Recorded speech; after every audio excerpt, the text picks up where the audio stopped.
தவறு நடந்திருக்கு. அந்த தவறு செய்தவர்கள் உண்மையான குற்றவாளி யாருங்கிறத கண்டுபிடிக்கணும். அந்த கோரிக்கைங்கிறது நியாயமான கோரிக்கை. அதை அரசுகிட்ட வச்சிருக்காங்க. எல்லா தலைவர்களுமே அதை முன்மொழிஞ்சிருக்காங்க. நானும் தவறு செய்தவர்கள் சட்டத்தின் முன்பாக நிறுத்தப்படணும், நடவடிக்கை எடுக்கணுங்கிற கோரிக்கை.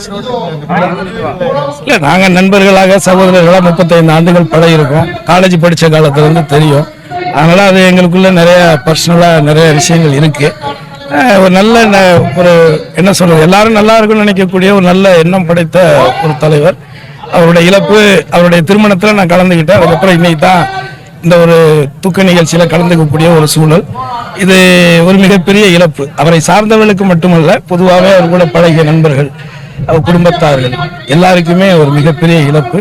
அவருடைய கனவுகள் நிச்சயமாக வரக்கூடிய தலைமுறைகள், அவர் எல்லோரும் படிக்கணும்னு ஆசைப்பட்டார். அதிலும் குறிப்பாக சட்டம் படிக்கணும்னு ஆசைப்பட்டார்.